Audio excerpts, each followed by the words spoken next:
Graças a Deus. Você trouxe a palavra de Deus? Pega aí, por favor, o Evangelho. Procure o Evangelho segundo Mateus, capítulo 5. Evangelho segundo Mateus, capítulo 5.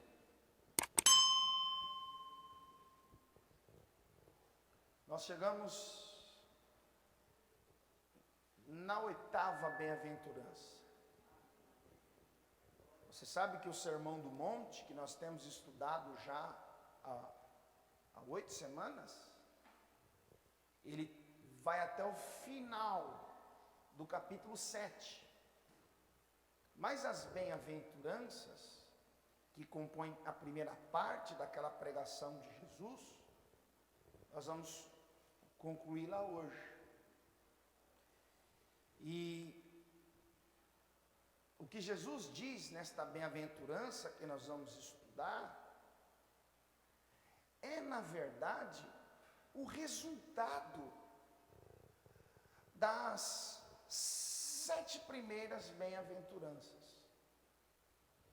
Ou seja, quando nós olhamos para aquilo que Jesus ensinou nas 7 primeiras bem-aventuranças, nós vamos chegar à conclusão que o que nós vivemos na oitava bem-aventurança é exatamente a consequência de colocarmos em prática na nossa vida aquilo que Jesus vem ensinando acerca do estilo de vida dos súditos do seu reino.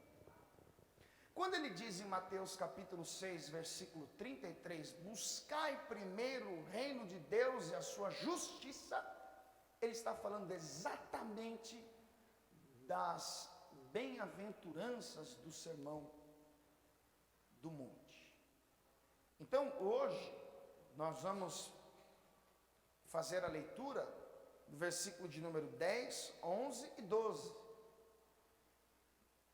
Está escrito assim, todos acharam? Bem-aventurados os que sofrem perseguição por causa da justiça, porque deles é o reino dos céus. Bem-aventurados sois vós, quando vos injuriarem. O que é uma injúria? É maltratar com palavras cruéis. Bem-aventurados sois vós, quando vos maltratarem com palavras e perseguirem e mentindo disserem todo mal contra vós, por minha causa. Aí ele diz: exultai e alegrai-vos, porque é grande o vosso galardão nos céus, porque assim perseguiram os profetas que foram antes de vós. Amém? Então, o que Jesus está dizendo aqui? Olha, vocês serão felizes, bem-sucedidos, bem-aventurados, quando vocês forem perseguidos por causa da justiça. Quando falarem mal de vocês, quando mentirem contra vocês, quando maltratarem vocês por minha causa. Aí ele diz no versículo 12, exultai, e no grego é agaliaste, ou seja, saltem, pulem, gritem de alegria, porque é grande o vosso galardão, a vossa recompensa nos céus, porque assim perseguiram os profetas antes de vós. Curva sua cabeça, feche os olhos, por favor. Pai, mais uma vez, nós te agradecemos, Pai, porque o Senhor nos trouxe até aqui, nos dando a honra e o privilégio, e agora nós vamos ouvir a tua voz, Senhor. Nós vamos ouvir a tua palavra. Peço que o teu Espírito Santo conduza toda esta ministração falando ao nosso espírito, nos instruindo, nos guiando, abrindo o nosso entendimento para que venhamos não somente, Pai, compreender, mas colocar em prática aquilo que vamos aprender na tua palavra, Senhor. Que o fraco seja fortalecido, que o perdido seja salvo, que o caído se levante, e que o Senhor cumpra todos os propósitos que o Senhor tem a realizar através da tua palavra, Pai. Que assim seja feito, em nome de Jesus, amém, e graças a Deus. Senta aí no seu lugar, por favor.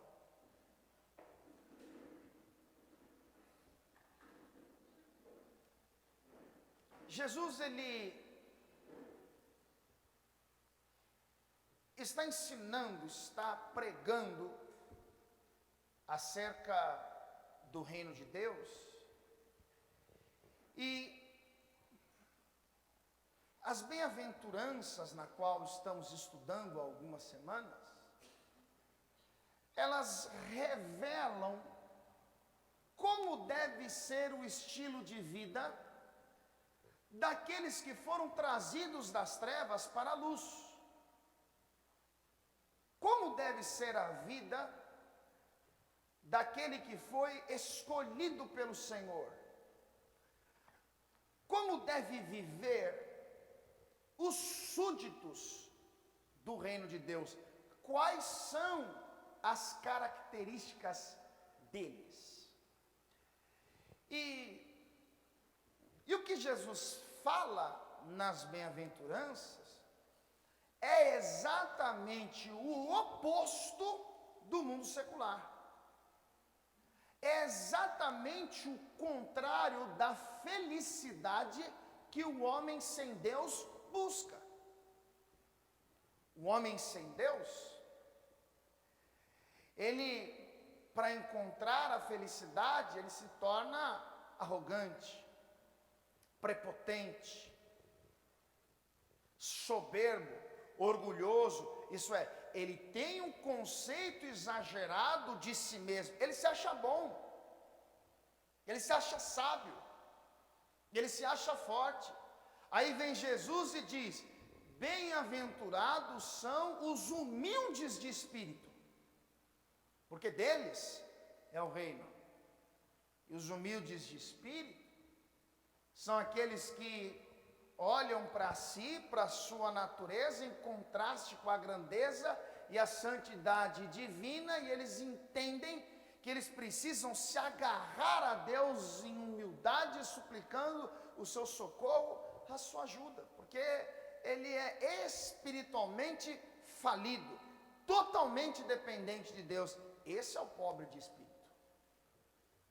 Jesus, ele sabia que a sociedade, o mundo sem Deus, ostenta o pecado, se alegra no pecado, encontra o prazer no pecado, festeja o pecado.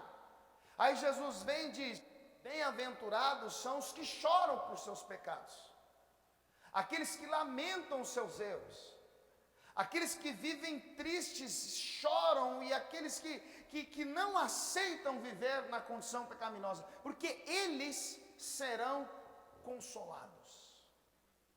E aí, Jesus sabia que o homem vive por si mesmo, e o que importa para ele é o seu querer, é a sua vontade, é os seus princípios, é os seus sonhos, as suas metas, os seus objetivos. Aí Jesus vem e diz assim, ó: bem-aventurados são os mansos, porque eles herdarão a terra. Quem são os mansos? Aqueles que ouvem a vontade de Deus e aprenderam a depender de Deus para tudo. Como Jó, no capítulo 2, versículo 10, aceitaríamos o bem de Deus e não aceitaríamos o mal? Então, o manso é aquele que é submisso a Deus, é aquele que aprendeu a depender de Deus, é aquele que não faz planos para o seu amanhã sem consultar a Deus, sem envolver Deus nos seus propósitos. E o homem, por causa da sua ambição, o homem sem Deus, por causa dos seus planos, dos seus propósitos, ele vive a sua vida em prol daquilo. Então, o anseio dele é ter, conquistar, possuir, comprar, vender, investir. Aí vem Jesus e diz: bem-aventurados são aqueles que têm fome e sede de justiça. Aqueles que anseiam por Deus. Aqueles que têm um apetite espiritual compulsivo por Deus. Ele ora porque ele deseja a Deus, ele ouve a palavra porque ele deseja a Deus, ele pensa em Deus o tempo todo.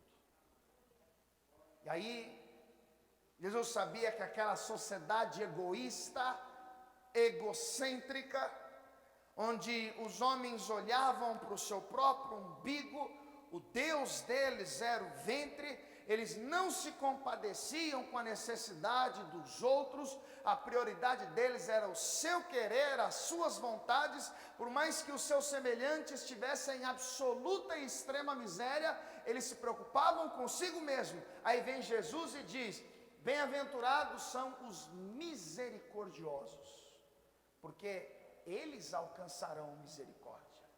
Os misericordiosos são aqueles que se compadecem das necessidades alheias e agem com a intenção de fazer alguma coisa para aliviar a dor do necessitado.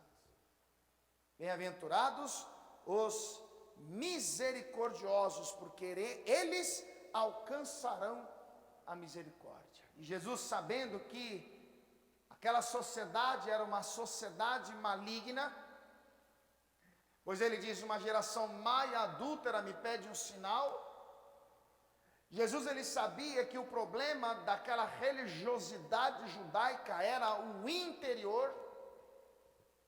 Ele vai dizer que do coração procedem os maus pensamentos, os adultérios, os homicídios e as mortes.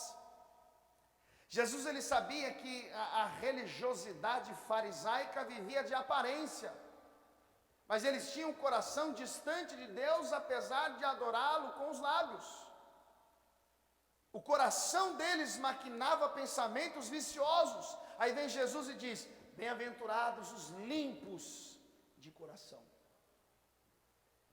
E na semana passada, nós estudamos a bem-aventurança, onde Jesus olha para a sociedade, para suas ambições, para a sua violência, ciente de que o homem era um homem de guerra, e disputava, e contendia. Jesus vai dizer: bem-aventurados são os pacificadores. Bem-aventurados são aqueles que estão em perfeita harmonia com Deus, aqueles que têm harmonia consigo mesmo, aqueles que têm harmonia com o seu semelhante. Agora perceba, depois de falar sobre os pacificadores, agora Jesus chega na oitava bem-aventurança e diz: bem-aventurado vocês serão quando vocês forem perseguidos por causa da justiça. Agora preste atenção nisso. Todas as 7 bem-aventuranças anteriores, Jesus está fazendo um contraste entre a vida do homem sem Deus e a vida dos homens que servem a Cristo no seu reino. E tudo que Jesus ensina nas 7 primeiras bem-aventuranças é exatamente o contrário daquilo que o presente século vive. Então, na oitava bem-aventurança, Jesus mostra o resultado na vida daquele que vive as 7 bem-aventuranças. Ou seja, você é pobre de espírito, você se lamenta pelos seus pecados, você é manso, você é misericordioso, você é limpo de coração, você é um pacificador, você tem fome e sede de justiça, então se prepare para ser perseguido.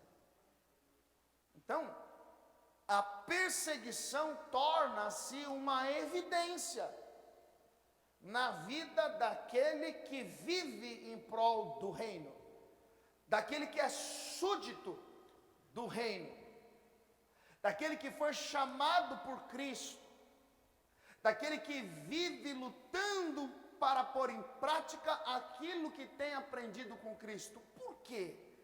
Porque ele vive na contramão do pensamento do mundo. E isso gera no mundo um descontentamento. Quando João capítulo 15, eu quero que você vá comigo para João capítulo 15.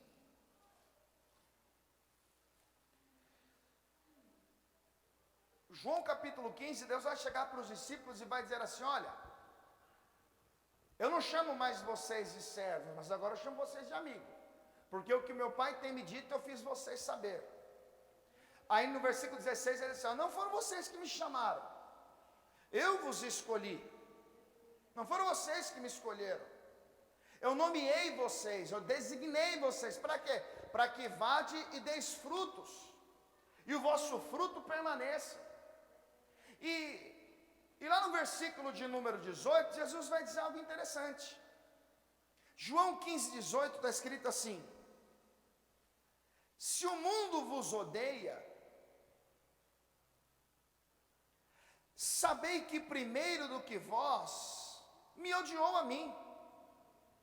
Se vós fosseis do mundo, o mundo amaria o que era seu. Mas porque não sois do mundo, antes eu vos escolhi do mundo, por isso é que o mundo vos odeia. Ou seja, o mundo pensa de maneira contrária ao que vocês pensam. Enquanto vocês são pacíficos, eles querem guerras. Enquanto vocês são misericordiosos, eles são egoístas. Enquanto vocês têm fome e sede de justiça, eles têm fome por realizações pessoais. E entenda, as obras dos súditos do reino condenam as obras do homem sem Deus. Você lembra do que está escrito em João capítulo 3, versículo 19? Jesus diz assim: e a condenação é esta, que a luz veio ao mundo, e os homens amaram mais as trevas do que a luz, porque as suas obras eram más.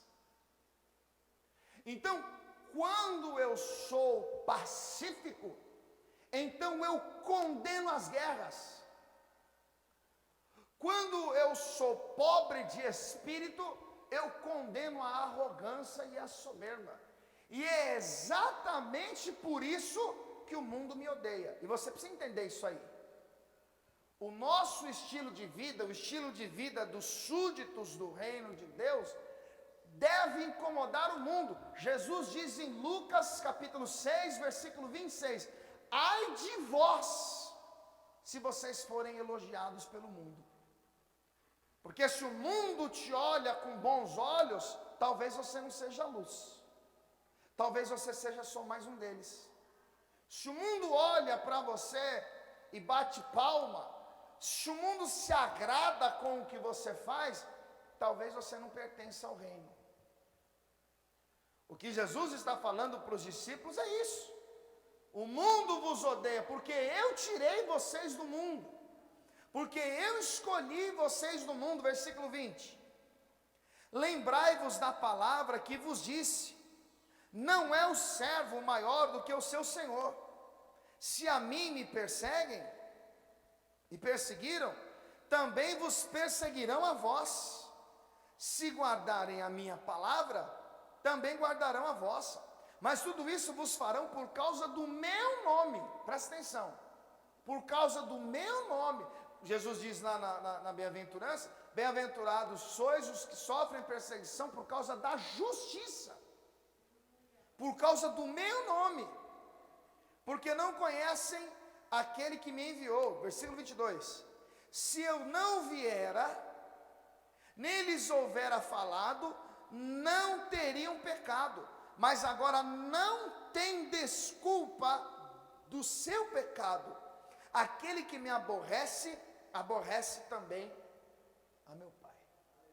Qual é a ideia de Jesus? Olha, as pessoas vão olhar para você e vão perceber que vocês são bondosos. E por eles serem maus, eles vão te odiar.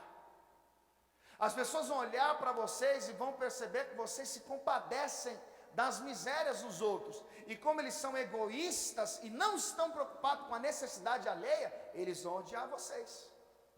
Eles vão olhar para vocês e vão perceber que em vocês não há contentamento pelo pecado. Aquilo que para eles é festa, é alegria, é sorriso, aquilo que para eles é motivo de orgulho, para vocês é vergonha. Então eles não vão gostar disso. Jesus está mostrando para os discípulos que eles serão perseguidos. E entenda, Jesus passou 3 anos e meio falando isso. João 16, versículo 1 e 2, ele diz: olha, eu tenho dito essas coisas para que vocês não se escandalizem. Vão expulsar vocês das sinagogas. Chegará um tempo em que muitos vos farão mal, acreditando estar prestando um serviço a Deus. João 16, 33, eu tenho vos dito isso para que em mim vocês tenham paz. No mundo tereis aflições, mas tem de bom ânimo, eu venci o mundo. A vida do homem de Deus, da mulher de Deus, daqueles que verdadeiramente são transformados, regenerados, nasceram de novo, é um contraponto à cultura do mundo. 2 Timóteo capítulo 3, versículo 12, Paulo escreveu: todos os que querem piamente viver em Cristo Jesus padecerão perseguições. E aí eu queria falar algumas coisas para você em relação à perseguição. Porque é verdade seja dita, irmãos, há um grande equívoco da nossa parte. Nós precisamos parar e prestar atenção, porque quando Jesus diz bem-aventurados que sofrem perseguições, ele disse bem claro: por causa da justiça. E o que nós vemos hoje? As pessoas sofrem perseguições por falarem demais, por não ter sabedoria. Pessoa é perseguida porque ela é inconsequente. Eu vou te dar alguns exemplos aqui. Pastor Rodrigo, com aquela vontade de pregar o evangelho, com aquele intenso desejo de fazer com que toda a vizinhança se converta, ele coloca uma caixa de som na esquina, ele coloca uma outra na outra esquina, e aí ele prega com som no último, aí os vizinhos começam a vir reclamar da altura do som, e aí um liga para a polícia, e vem a polícia, e aí o pastor Rodrigo vai dizer: eu estou sendo perseguido por causa da obra. Não, não, isso é imprudência, é inconstitucional. Eu posso muito bem pregar e alcançar os meus vizinhos sem baderna, sem bagunça, sem ser imprudente. E o que as pessoas fazem? É uma perseguição contra a minha pessoa. As pessoas, sabe, é a obra de Deus. Não é, irmão. A Bíblia diz em Tiago 1,5: se alguém tem falta de sabedoria, peça a Deus. É de graça. O texto não diz: bem-aventurados os que são perseguidos por causa do excesso de religiosidade. O texto não diz isso.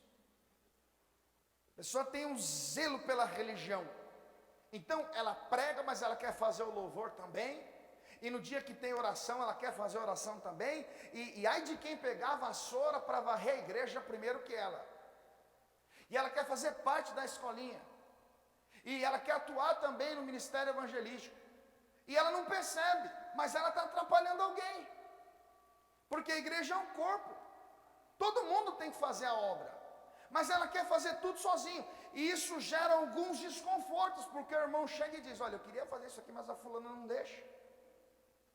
Olha, eu queria fazer aquilo ali, ela está fazendo tudo sozinha, no final fica tudo pela metade, mas ela não quer. E aí ela vai se vitimizar: estou falando mal de mim, Senhor, o Senhor está vendo, Senhor? Está vendo todo mundo me criticando, e eu estou me esforçando, mas eu estou sendo perseguido. Não, irmão, isso é religiosidade. Essa perseguição não é por causa da justiça, é por causa da religiosidade. O camarada, ele deixa a família em casa, e aí ele sai de manhã com a Bíblia debaixo do braço, fica 12 horas no monte, filho precisando de comida, a esposa doente, depois de 12 horas ele desce do monte, chega em casa, se troca, toma um banho, vai para a igreja e só volta para casa meia-noite. E aí o filho começa a reclamar, a filha começa a reclamar, a sogra começa a reclamar, o sogro, todo mundo começa a reclamar. E ele se acha perseguido. Ele acha que a sua fé está trazendo uma grande perseguição, então ele é bem-aventurado porque ele está sofrendo. Não é, irmão. Isso é imprudência. O camarada pede dinheiro para 1, para 2, para 3, para 4, para 10. Daqui a pouco, em um mês, ele está devendo a igreja inteira. E ele não paga. E ele não dá satisfação. E ele não fala nada. Aí daqui a pouco o irmão começa a falar com o outro. Você viu, fulano pagou? Você não pagou? Pagou, também não pagou. Aí o irmão desconfia, está falando de mim. Está falando de mim. Estou me acusando, o senhor está vendo, né, senhor? Ele se acha perseguido. Mas não é essa perseguição que Jesus está falando, irmãos. Não é isso que ele está querendo dizer. As pessoas, elas fazem questão de dar motivos para serem perseguidas. O pastor defende o seu partido político. Ele assume a sua opinião. Ele é de direita ou ele é de esquerda. E aí ele faz do altar um palanque e expõe as suas ideias. É ele que critica um, critica outro, ele fala de um, ele apoia o outro. Daqui a pouco tem um grupinho na igreja contra a opinião dele. Aí ele se acha perseguido. Ele acha que é uma calúnia contra ele. Ele acha que a obra é um peso, é um fardo pesado. E aí ele se acha perseguido. Irmãos, Jesus não está falando isso não. Jesus não está falando de uma perseguição que é resultado de uma má conduta, de um desvio comportamental. Jesus está falando que bem-aventurados são aqueles que são perseguidos por causa da justiça. Olha o que Pedro escreveu. Primeira carta de Pedro, capítulo 4, vá comigo até lá.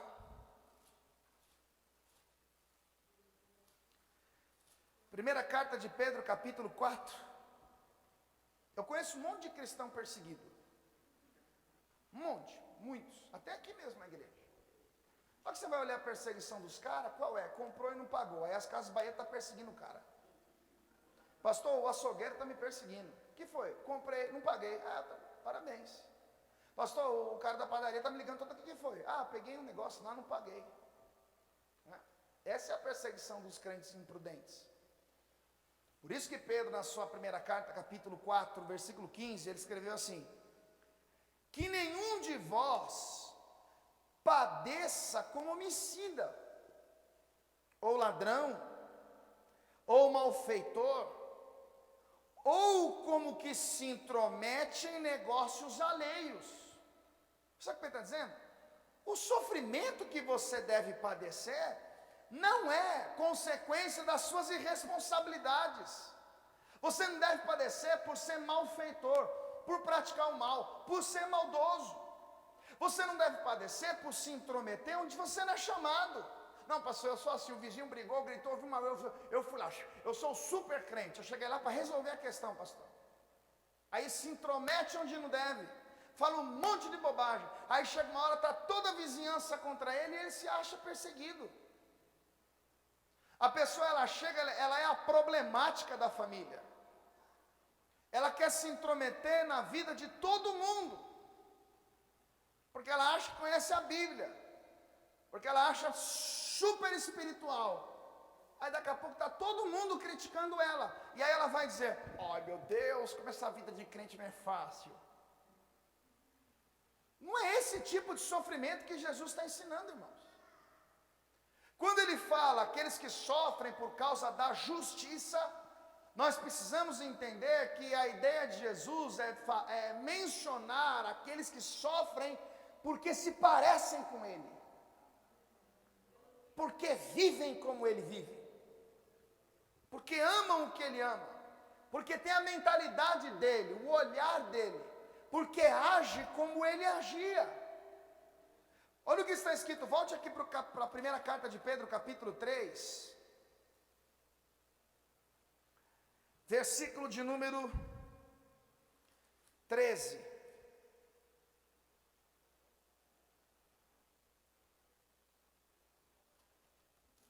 Está escrito assim: e qual é aquele que vos fará mal se fordes zelosos do bem? Mas também Se padecerdes por amor da justiça, sois bem-aventurados. E não temais com medo deles, nem vos turbeis, antes santificai a Cristo como Senhor em vosso coração, e estáis sempre preparados para responder com mansidão e temor a qualquer que vos pedir razão da esperança que há em vós, tendo uma boa consciência, para que, naquilo que falam mal de vós como de malfeitores, fiquem confundidos os que blasfemam do vosso bom procedimento em Cristo. Porque melhor é que padeçais fazendo bem, se a vontade de Deus assim o quer, do que fazendo mal. Então Pedro está falando daquele que sofre, não é pela religiosidade. Pedro está falando daquele que é perseguido, não é porque ele é um malfeitor, porque ele é um cara mal resolvido e dá um péssimo testemunho, não. Pedro não está falando daqueles que procuram uma situação para dizer que são perseguidos. Pedro está falando daqueles que querem viver como Cristo. Aqueles que vivem uma vida contrária ao presente século, ao mundo secular. Aqueles que preferem dizer não àquilo que agrada aos olhos do mundo. Aqueles que preferem santificar a Cristo no seu coração. Capítulo 4, aí mesmo na primeira carta, versículo de número 12. Olha o que Pedro vai dizer para a igreja.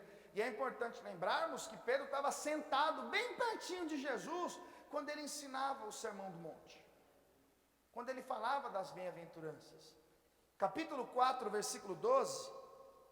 Está escrito assim: amados, não estranheis a ardente prova que vem sobre vós para vos tentar, como se coisa estranha vos acontecesse. Mas alegrai-vos, olha o detalhe, mas alegrai-vos no fato de serdes participantes das aflições de Cristo, para que também na revelação da sua glória vos regozijeis e alegrareis. Deixa eu dizer uma coisa para você, irmãos. Deus escolheu uma maneira especial de se revelar ao mundo. E preste atenção nisso. Porque uma das maneiras que Deus escolheu de se revelar ao mundo é exatamente através das perseguições que sobrevêm sobre o seu povo. Olha para para Êxodo capítulo 14, melhor dizendo. Deus resgatou o povo, eles estão caminhando nos desertos em direção a Canaã. De repente vem uma ordem divina dizendo: voltem, fiquem acampados diante do Mar Vermelho. Eu vou endurecer o coração de Faraó para que os persiga. E aí Deus diz: e eu serei glorificado em Faraó, e os egípcios saberão que eu sou o Senhor. Deus arquitetou tudo. Deus disse: Moisés, vai lá, vocês vão ficar sem saída. Eu vou endurecer o coração dos inimigos, e eles vão perseguir vocês. E eu vou ser glorificado em Faraó. Como? Eu vou criar caminho onde não tem caminho, e o meu povo vai atravessar e cantar o hino da vitória. O que Deus queria? Manifestar o seu poder, manifestar a sua glória, se revelar ao mundo. Paulo diz em Romanos 8,18, para mim, tenho por certo, eu tenho certeza, que as aflições que eu vivo no tempo presente, não são para comparar com a glória que em nós há de ser reveladas. Então Pedro está dizendo isso. Leia mais uma vez atentamente o versículo 13. Mas alegrai-vos no fato de serdes participantes das aflições de Cristo. Participantes das aflições de Cristo. Sabe o que Pedro está querendo ensinar? Se você está sendo perseguido por viver igual Jesus, você é bem-aventurado. Se você está sendo perseguido por causa da fé em Jesus, irmão, você é uma pessoa bem-sucedida na vida. Porque, como a gente já ouviu uma frase, um dito popular, ninguém atira pedras em árvore que não dá fruto. Se pelo nome de Cristo, olha o versículo de número 14. Se pelo nome de Cristo sois vituperados, insultados, bem-aventurados sois, porque sobre vós repousa o Espírito da glória de Deus. Que nenhum de vós padeça como homicida, ladrão, malfeitor, ou como que se intromete em negócios alheios, mas se padece como cristão, não se envergonhe, antes glorifique a Deus nessa parte. Sabe o que Pedro está dizendo para a igreja? Que o exemplo daquele que é ser bem sucedido aos olhos de Deus, são os que são perseguidos por causa de Cristo. São os que são perseguidos por causa da justiça. São aqueles que são insultados, as pessoas inventam contra ele. Criam situações para prejudicá-lo, porque ele é intrometido, porque ele é religioso, porque ele tem um zelo excessivo, porque ele é falador, malfeitor. Não, porque ele se parece com Cristo. Por isso que o mundo vos odeia. Olha o que Tiago no capítulo 5 escreve. Vai comigo até a carta de Tiago, capítulo de número 5. Carta de Tiago, capítulo 5.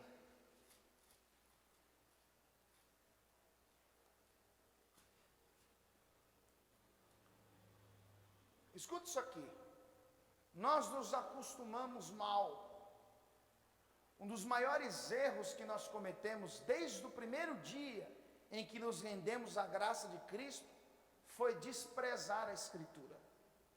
Nós nos acostumamos a comer na mão dos outros. Nós nos acostumamos a nos relacionar com Deus através da palavra apenas no culto. E nós somos vítimas de uma teologia corrompida. Nós somos vítimas de uma teologia adúltera, que esconde a realidade do Evangelho e apresenta um triunfalismo terreno. E você basta olhar para o cenário atual e ver que os apóstolos da atualidade são homens que ostentam riquezas. São homens que cresceram à custa de pessoas com uma fé ingênua, que acreditaram na sua falácia, que acreditaram na astúcia do seu coração, e foram trazendo tudo para que esses homens enriquecessem. Agora entenda, apesar de serem ricos, de ostentarem patrimônios milionários, com chácaras, aviões, helicópteros, entre outras coisas, eles vivem dizendo ser perseguidos. Agora, por que eles são perseguidos? Porque a Bíblia diz em 1 Coríntios que até importa que haja entre vós heresias, para os que são da verdade se manifestem. Então a perseguição deles se dá quando alguém começa a confrontar essas mentiras. Aí o cara, ele inventa uma história que existe um feijão, que ele tem potencial de curar a pessoa do coronavírus, mas tem um custo. E aí quando as pessoas começam a denunciar essa heresia, aí ele vai dizer, estou sendo perseguido. E tem um monte de gente que não percebe isso. Olha como é que a palavra de Deus descreve os homens que foram exemplos. Homens que marcaram época, que foram influência na vida da igreja. Profetas que foram usados por Deus para influenciar a nação de Israel. Observe, Tiago capítulo 5, versículo 10. Está escrito assim: meus irmãos, tomai por exemplo de aflição e paciência os profetas que falaram em nome do Senhor. Vamos separar as coisas aqui. Tomai por exemplo, modelo, do que? De aflição. O que é aflição? Perturbação causada por um grande sofrimento. Tomai por exemplo de aflição e paciência. O que é paciência? Virtude daquele que suporta males e infortúnios. O que Tiago está querendo ensinar à igreja? O nosso exemplo é aqueles que pacientemente suportaram a aflição e o sofrimento. Aí ele diz no versículo de número 10, versículo 11. Vamos ler o 10 mais uma vez. Meus irmãos, tomai por exemplo de aflição e paciência os profetas que falaram em nome do Senhor. Eis que temos por bem-aventurados os que sofreram. Ou seja, bem-sucedido não é o que comprou. Bem-sucedido não é o que enriqueceu. O bem-sucedido não é aquele que fechou um grande negócio, que apareceu na televisão contando um testemunho de superação. O bem-sucedido não é aquele que era pobre e de repente virou rico da noite para o dia. O bem-sucedido não é aquele que foi curado, irmãos. O bem-sucedido não é aquele que teve uma mudança radical. Eu era pobre de maré, aí eu não tinha nada, fui abandonado pela família, não tinha emprego, não tinha saúde.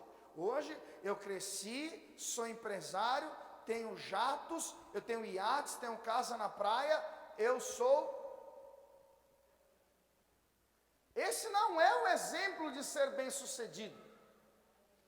Tiago usa como exemplo de aflição e paciência, e ele diz: eis que temos por bem-aventurados, bem-sucedidos, os vitoriosos, os vencedores. Quem?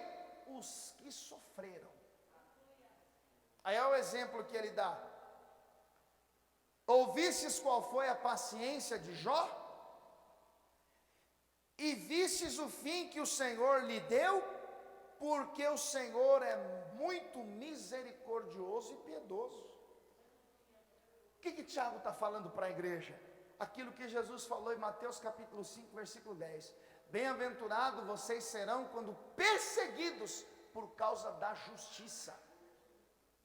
E aí Tiago vai usar o mesmo exemplo que Jesus usou lá no versículo 12. Assim perseguiram os profetas que foram antes de vós. Olha o que Tiago diz. Meus irmãos, tomai por exemplo de aflição e paciência os profetas. Tiago, ele usa exemplo daquilo que todo mundo conhecia. Todo mundo sabia a história de Moisés. Eles sabiam que Moisés foram perseguidos por Miriam e Arão e o povo. Todo mundo conhecia a história de Jeremias, que foi parar no calabouço por causa do seu ministério. Todo mundo conhecia a história de Elias, um homem de Deus, levantado para ser uma influência na nação, mas que foi implacavelmente perseguido por Jezabel e o rei Acabe. Eu poderia usar tantos exemplos de pessoas que por causa da sua fé, do relacionamento que tinha com Deus, foi perseguido, mas eu quero usar um só. Um homem que tinha um relacionamento com Deus, apesar de viver em território babilônico. A Bíblia diz que Daniel, ele orava 3 vezes ao dia. Habitava num território onde as pessoas veneravam vários deuses. Tinham péssimos hábitos. Mas apesar de estar na Babilônia, Daniel decidiu não se contaminar com os manjares do rei. Aí presta atenção nisso aqui. A questão não é o lugar, amigo.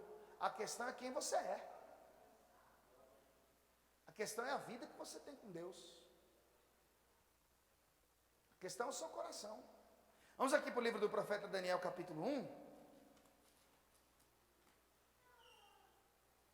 Livro do profeta Daniel, capítulo 1.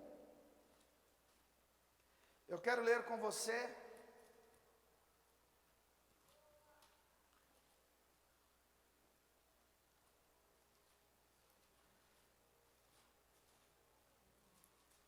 o versículo de número 8.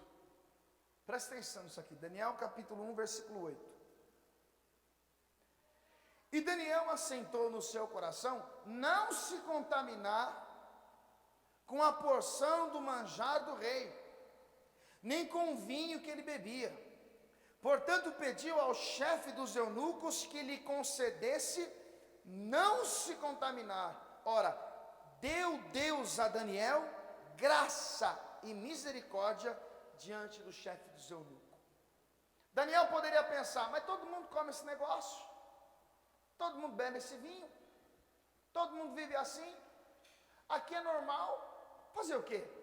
Mas ele decidiu no seu coração não se contaminar com os manjares do rei. Ou seja, Daniel, ele sabia que tinha uma aliança, um compromisso, um pacto com Deus. José, ele estava no Egito, e dia após dia, a senhora Potifar se insinuava a ele. No Egito, os homens tinham várias mulheres. O José poderia pensar, eu sou novo, estou na minha, estou quieto. Essa mulher fica me importunando. Fazer o quê? Mas ele tomou uma decisão de fugir da aparência do mal. Daniel estava na Babilônia, mas não era a Babilônia. José estava no Egito, mas Deus era com José, portanto ele não era egípcio. Você pode estar no mundo, mas isso não quer dizer que você tem que viver como eles. Porque o que acontece normalmente? Está lá a produção, e aí um amigo seu descobriu que você precisa de uma pasta para organizar os seus documentos, e naquele dia de trabalho sobrou algumas pastas, então um levou para casa, o outro também levou, e alguém chegou para você e disse, olha, toma, eu sei que você está precisando, leva para organizar os seus documentos, ninguém vai ficar sabendo. Aí você diz, não vou levar. Não, mas está todo mundo levando, isso aqui não dá nada não, o chefe não vai saber, não vou levar. Mas por que você não vai levar? Porque isso é furto. Festa de confraternização da empresa, e aquela música, agitação, um bebe aqui, um bebe ali, um gole aqui, um gole ali, daqui a pouco chega alguém e diz, bebe. Hoje é dia de festa, final de semana, trabalhamos o dia inteiro, não dá nada não. Você está muito rigoroso nessa sua religião. Não, mas eu não quero. Mas por que não quer? Não, eu não devo fazer isso. Esse é um motivo para as pessoas começarem a te odiar. Está lá o engraçadinho da turma contando um monte de piada e todo mundo dando risada. Todo mundo se divertindo. Usando de maledicência, de sensualidade, piadas imorais. Todo mundo achando engraçado e você não dá um sorriso. Porque você não compactua com essas coisas. E as pessoas começam a olhar para você e pensam, esse cara aí é metido a besta. Ele acha que porque ele é crente, ele é mais importante do que nós. Esse cara aí, ele acha que ele é santo. Olha o que vai acontecer com Daniel. Ele decidiu não se contaminar com os manjares do rei. Ele assentou isso no seu coração.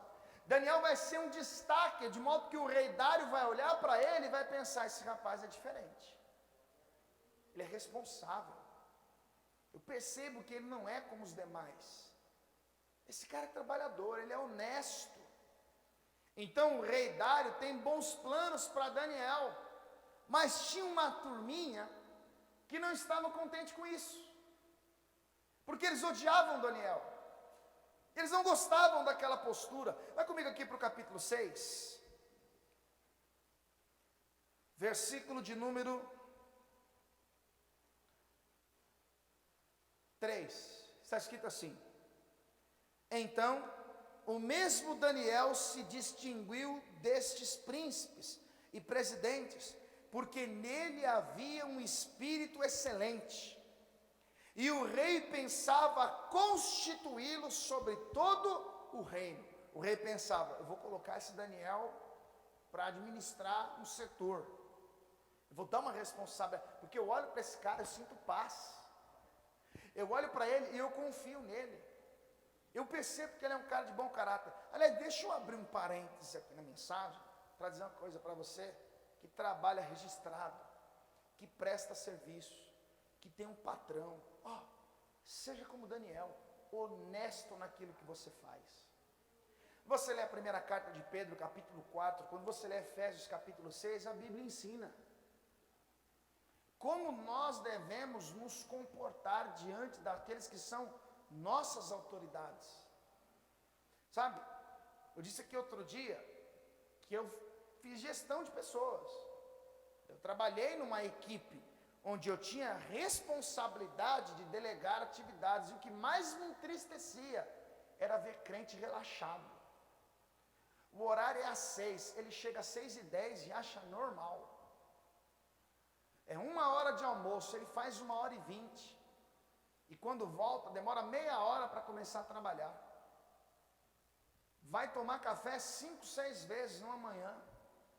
Não tem comprometimento com o resultado. Não está preocupado com o rendimento da empresa. Isso tem um nome, isso é um roubo, uma calúnia. E esses normalmente são os primeiros a se queixar que não tem oportunidades.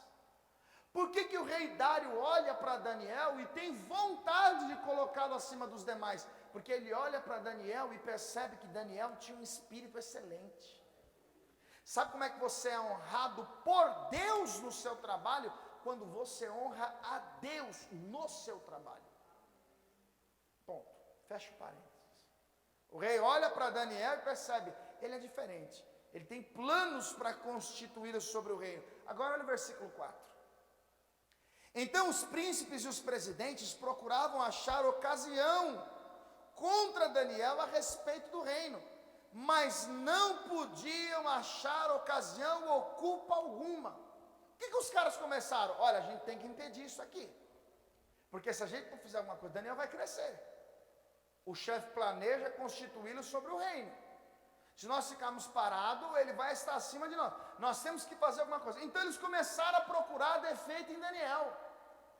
Eles começaram a prestar atenção atentamente no que Daniel fazia, porque eles queriam chegar para Dário e dizer: ô rei, Daniel é um sem vergonha, Daniel é mentiroso, ele tem caráter duvidoso, Daniel é um homem que não merece confiança. Mas olha o que está escrito no versículo de número 4. Então os príncipes e os presidentes procuravam achar ocasião contra Daniel a respeito do reino, mas não podiam achar ocasião ou culpa alguma, porque ele era fiel e não se achava nele nenhum vício, nem culpa. Então eles olhavam para Daniel, mas Daniel não mente, Daniel é honesto, Daniel não é beberrão, Daniel não fica falando mal dos outros, Daniel é responsável. Nós não temos como acusar Daniel.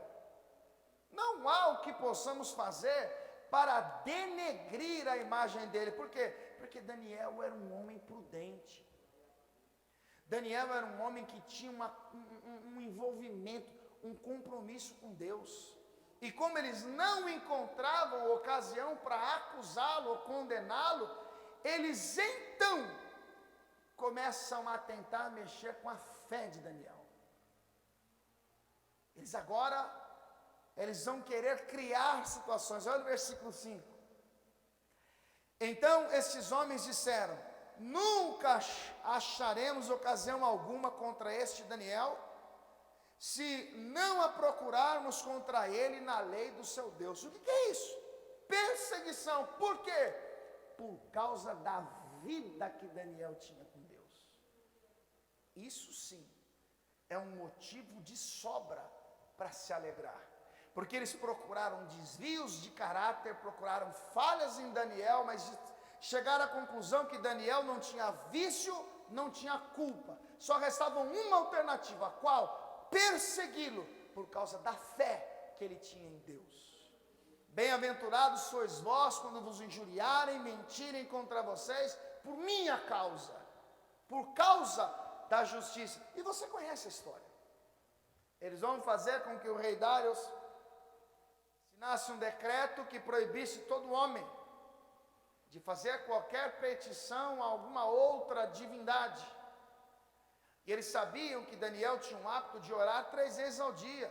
Olha o versículo 10. Daniel, pois, quando soube que a escritura estava assinada, entrou em sua casa.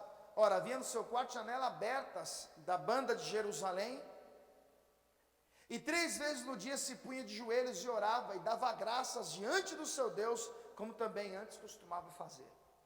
Agora, ciente de que havia um decreto que o proibia orar, Daniel vai orar. Daniel vai falar com Deus. E qual foi o resultado disso? Ao ser descoberto, eles lançaram Daniel na cova com leões famintos. E o rei, entristecido, na manhã do dia seguinte, indo àquele lugar esperando encontrar restos mortais de Daniel, ele foi surpreendido, porque Daniel estava vivo, são, salvo, não sofreu nenhum dano, porque o anjo do Senhor acampa-se ao redor daquele que o teme e o livra.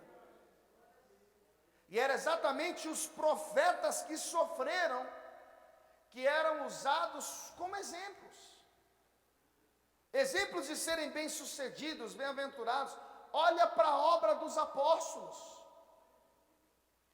Pedro, por várias vezes, foi aprisionado. Qual foi o crime de Pedro? Pregar o evangelho, anunciar a Cristo ressurreto, evangelizar o povo. E quando você lê Atos capítulo 5, versículo 42, eu quero ler com você.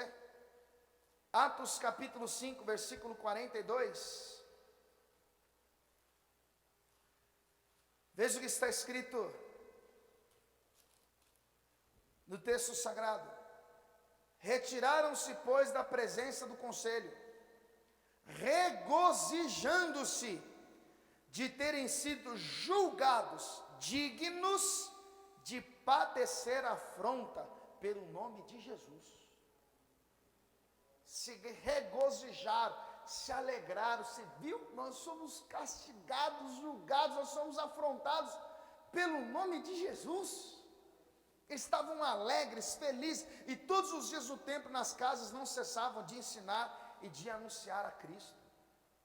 Quando Jesus, no capítulo 5, versículo 12, ele diz: exultai e alegrai, porque grande é a vossa recompensa no céu. Jesus está querendo dizer que padecer por causa da fé salvífica, padecer por ser semelhante a Cristo, é a maior honra que um homem pode ter na terra.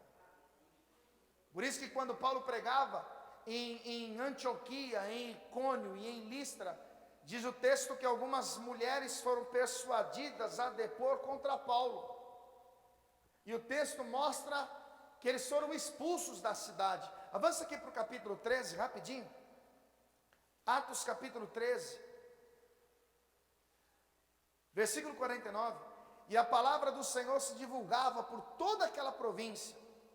Mas os judeus incitavam algumas mulheres religiosas e honestas, e os principais da cidade, e levantaram perseguição contra Paulo e Barnabé, e os lançaram fora dos seus limites. Eles estão sendo expulsos, proibidos de pregar o evangelho. Olha, pega suas coisas e vai embora. Você é perturbador de Israel, você está tumultuando o ambiente, você deve ir embora, não queremos mais vocês aqui. Aí olha o que vai acontecer, versículo 51.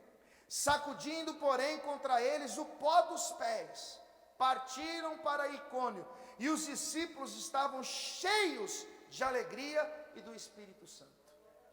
Era uma alegria só. Eles eram expulsos, sacudiam o pó dos pés, não deixavam nós pregar aqui, vamos pregar em outro lugar. E aí Paulo foi pregar em outro lugar. Quando Paulo chegou no outro lugar e começou a pregar, algumas pessoas vieram atrás, perseguindo Paulo, criticando Paulo, falando mal da sua reputação, do seu caráter, mentindo contra eles. Paulo vai ser apedrejado, presta atenção nisso aqui, apedrejado e arrastado para fora da cidade, dado como morto. Imagine as pessoas em volta de Paulo, pensando: meu Deus, que barbaridade, que tortura, jogaram pedras nele, fizeram tanto mal contra ele. Daqui a pouco Paulo levanta. E Paulo, quando se levanta, ele não vai vir com um discurso de dó, de sofrimento. Ai, está doendo aqui, eu vou dar um tempo, eu preciso parar, não deu certo esse negócio, não, vamos parar não. Sabe o que Paulo faz? Com alegria no coração, ele vai encorajar os discípulos a permanecer na fé. Olha o versículo 22. Confirmando o ânimo dos discípulos, exortando-os a permanecer na fé, porque por muitas tribulações nos importa entrar no reino de Deus. Ele entendeu. Quando o Senhor o chamou, ele disse: eu lhe mostrarei o quanto deve padecer pelo meu nome. Filipenses 1:29, ele diz: olha, nós não compete apenas crer, mas padecer pelo nome dele. E aí a gente já pode parar aqui e pensar algumas coisas. Será que a gente tem sofrido por se parecer com Cristo? Ou será que somos amados pelo mundo? Será que realmente isso acontece em nós? Ou não dá para perceber que somos crentes porque não vivemos nada das bem-aventuranças ditas pelo Senhor? É isso que a gente precisa parar e pensar. Porque as bem-aventuranças ditas por Jesus, na verdade, são as características daqueles que um dia foram chamados para fazer parte desse reino. Está sendo perseguido? Quais são os motivos? O que as pessoas falam de você?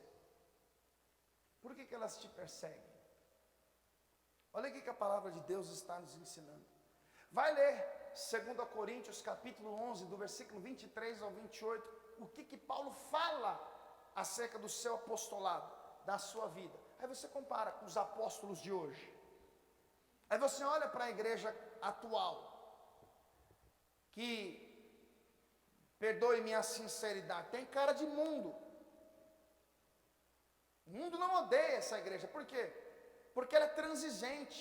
Ela traz o mundo para si. Ela agrada, ela é elogiada para o mundo, porque o mundo sem Deus olha para uma promiscuidade. Ele vem para a igreja e enxerga a mesma coisa. As pessoas não são ensinadas acerca disso que Jesus está falando.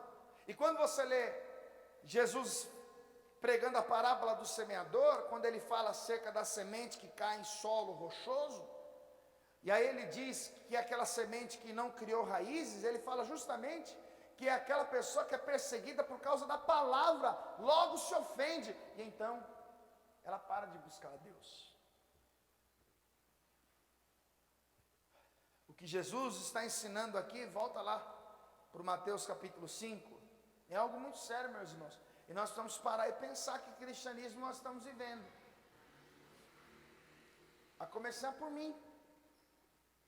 A gente pode chegar num lugar onde está todo mundo zombando com pecado, falando um monte de bobeira e rir como se aquilo não fosse um insulto a Deus. A gente não pode. Ou nós somos luz, ou nós somos trevas. Ou nós vivemos para Deus, ou nós vivemos para o mundo. Não existe meio termo. Ou a porta é a estreita, ou a porta é a larga. E é isso que Jesus está querendo dizer. É isso que Jesus está ensinando. Bem-aventurados os que sofrem perseguição por minha causa, porque deles é o reino dos céus. Bem-aventurados sois vós, quando vos injuriarem e perseguirem e mentindo, disserem todo mal contra vós, por minha causa. Ou seja, por que estão falando mal de vocês? Não é por causa de vocês, mas é por causa de mim. Porque se me enxergarem em vocês, então eles vão te odiar. Por quê? Por causa de vocês? Não, por causa de mim. Entendeu? Falarem mal de vocês por minha causa. Ou seja, eles não odeiam vocês, eles odeiam a mim. Mas como eu estou em vocês, então eles passam a te odiar por minha causa, a não gostar de você por minha causa. Exultai e alegrai-vos, porque é grande o vosso galardão nos céus, porque assim perseguiram os profetas que foram diante de vós. Agora olha como é que Jesus é inteligente. Qual é a bem-aventurança anterior? Bem-aventurados os pacificadores, aqueles que são de paz. Ou seja, eu sou perseguido, mas eu não perco minha paz. Eu tenho paz com Deus, eu tenho paz comigo mesmo, eu tenho paz com os outros. Eles estão perseguindo? Não tem problema, pode perseguir. Eu errei, eu falhei, eu estou sendo perseguido por quê? Ah, porque viram em Cristo em mim? Louvado seja Deus por isso. E qual é o assunto seguinte? Vós sois a luz do mundo e o sal da terra. Primeiro Jesus ele fala acerca de como nós vamos lidar com as perseguições por sermos pacificadores. E aí ele fala das perseguições que os súditos do seu reino hão sofrer. E aí depois ele ensina a responsabilidade do homem em meio ao mundo. Seja a luz, seja sal. Vamos ficar de pé, por favor.